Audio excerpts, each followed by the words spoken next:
I'm Gilad Hirshberger, and I teach social cognition, and I also teach political psychology. So, the argument I will present today is that existential concerns may distort perceptions and bias decision-making processes that have to do with intergroup conflict. And I would like to focus particularly on the Israeli-Palestinian conflict, or Israel's conflict with its neighbors, and see whether existential concerns indeed bias our decision-making processes to the extent that we prefer violent solutions to conflict over other types of solutions. Now, the question that you may be asking yourself right away is whether this is a bias or distortion, or maybe it's just a rational outcome to the crazy circumstances that we live under. And maybe there's something very logical and rational to reacting with extreme violence to the types of threats that Israel faces and to the types of threats that Jews throughout history have faced. And this is something that I'll try to answer very briefly today. I'd like to ask whether Israel is a special case of this type of bias. And there's several reasons to believe that there is something special about Israel. So first of all, let's start with Simon Rabinovich, who was an American Jewish thinker in the 1940s, who wrote a very interesting essay titled Israel, the Ever-Dying People. And in this essay, he looks back at 3,500 years of Jewish history and asks what was the mindset of every generation of Jews throughout this history. And he finds that in every single generation, Jews were pretty much convinced that they would be the last generation of Jews. And he asks himself, is this a rational understanding of the world around them, or is this some type of bias? And there definitely were times during our history in which it made sense to think in such a way, but there were other times where people were thinking in these terms and it didn't make much sense. And Rabinovich writes that the world has many images of Israel, but Israel has only one image of itself, that of an expiring people, forever on the verge of ceasing to be. Very similar to that, Roger Cohen recently wrote a New York Times editorial titled An Ordinary Israel, and he pretty much reiterates the same message of Rabinovich. He says that the anxiety of the diaspora Jews has ceded not to tranquility, but to another anxiety. The escape from walls has birthed new walls. The annihilation psychosis has not disappeared, but taken new form. So he also suggests that there's a certain type of mindset that views existential concerns in a certain way, and that biases the way that we understand the threats around us. He even calls this a psychosis, annihilation psychosis.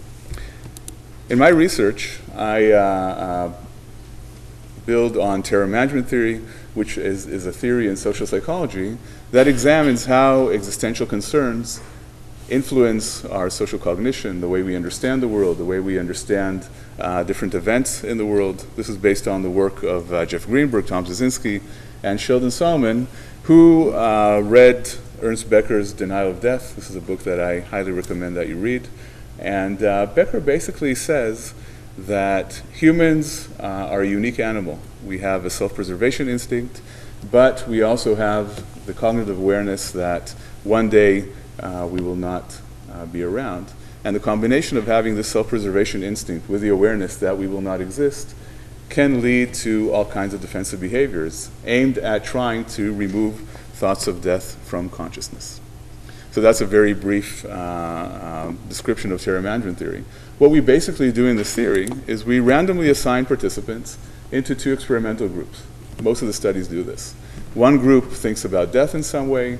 The other group thinks about something else that's not related to death, usually negative. And then we examine whether there are differences between these two groups. The basic idea is this. All of us have a certain level of preconscious death anxiety. That's a dotted black line. And there's a certain threshold of awareness. And on a daily basis, most of us do not think about their death or about thoughts of death. And the reason we can do so is because symbolic defenses constantly operate to push thoughts of death under the threshold of awareness. In a typical terror management study, what we do is prime thoughts of death. This is called a mortality salience, or MS prime. And momentarily, thoughts of death are basically elevated to the extent that they're above the threshold of awareness.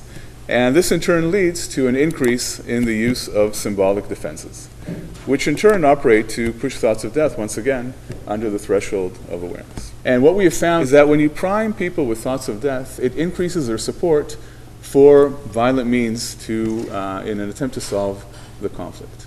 And what I'd like to show you today, and in a way this is an answer to the question I posed before, is that this does not necessarily make sense. Sometimes violence can make sense, but at other times it may not make sense. So in the first study I'd like to present, what we did is we had participants either read something about their death or about a control condition, and then we let them read a paragraph that describes a missile attack by Hamas against Israeli villages near the Gaza Strip.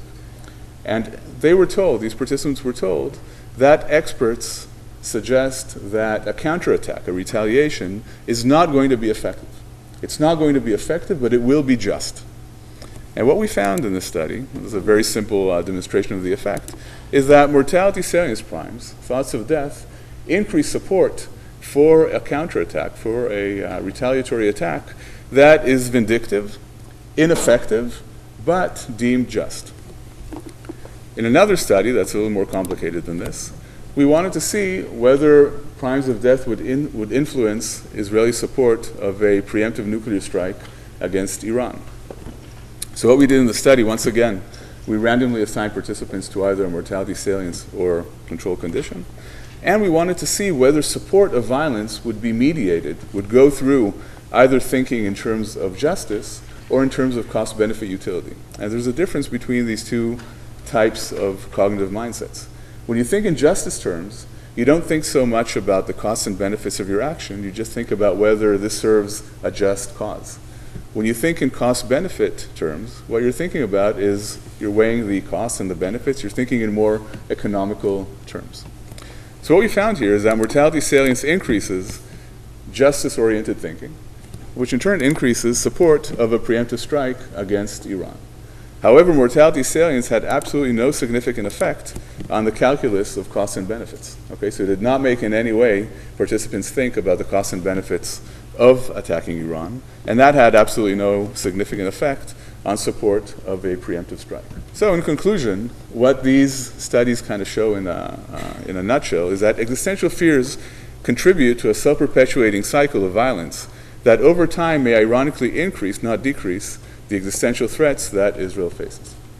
Thank you.